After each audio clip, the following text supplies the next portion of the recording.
ഓം നമ ശിവായ. കാർത്തിക നക്ഷത്രത്തിൽ സ്ത്രീ ജനനം ഉണ്ടാകുമ്പോൾ ഇവർ പൊതുവെ സൗമ്യരായിരിക്കുമെങ്കിലും നക്ഷത്രദേവത അഗ്നി ആകയാൽ വളരെ തീക്ഷ്ണമായി പെരുമാറുന്നവരായിരിക്കും.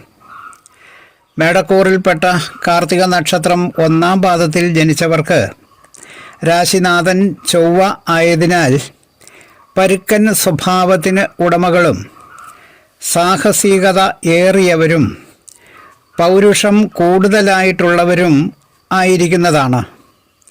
എന്നാൽ ഇടവക്കൂറുകാരായ 2, 3, 4 പാദങ്ങളിൽ പെട്ടവർക്ക് രാശിനാഥൻ ശുക്രൻ ആകയാൽ നല്ല വിനയം ഉള്ളവരും മധുരമായ പെരുമാറ്റവും സ്ത്രൈണമായ മൃദുശീലങ്ങളും ഉള്ളവരുമാണ്. പ്രവൃത്തികളിൽ സ്ഥിരമായ ഉത്സാഹം ഈ നാളുകാരിൽ കാണാൻ കഴിയുകയില്ല.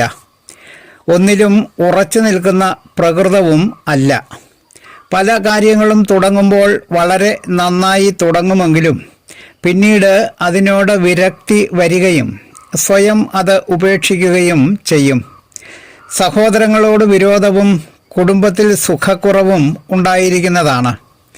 ഇവരുടെ നക്ഷത്രനാഥൻ സൂര്യനാണ്.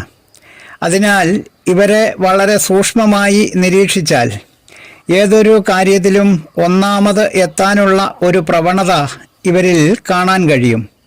എന്നാൽ അതിന് അനുസൃതമായ പ്രവൃത്തികളൊന്നും ഇവരിൽ നിന്ന് ഉണ്ടാകുകയും ഇല്ല. ദാമ്പത്യ ജീവിതത്തിൽ സ്വൈര്യമില്ലായ്ക ഉണ്ടായിരിക്കുന്നതാണ്. കുടുംബ സംബന്ധമായ എന്തെങ്കിലും വിഷയവുമായി ബന്ധപ്പെട്ട് ഒരു ക്ലേശം ഇവരുടെ മനസ്സിൽ എന്നും ഉണ്ടാകും. അഹംബോധം അഥവാ ഈഗോ ഇവർക്ക് അല്പം മുന്നിൽ തന്നെ ഉണ്ടാകും.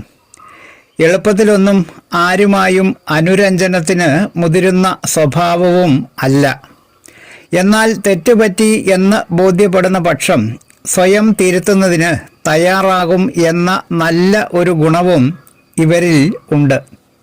വാക്ക് മാറ്റി പറയുകയാണോ എന്ന് മറ്റുള്ളവർക്ക് തോന്നുകയും ചെയ്യും.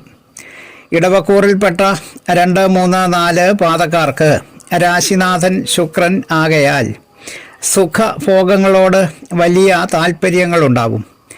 ആരോടും വശ്യമായി സംസാരിക്കുവാൻ കഴിയുന്ന ഇവർക്ക് കലാപരമായ കഴിവുകൾ ഉള്ളവരും അത് സദസ്സുകളിൽ നന്നായി പ്രകടിപ്പിക്കുവാൻ കഴിയുന്നവരും ആയിരിക്കും. മോഹനൻ ജ്യോത്സ്യർ, ജ്യോതിഷ ആചാര്യ. ഓം നമ ശിവായ.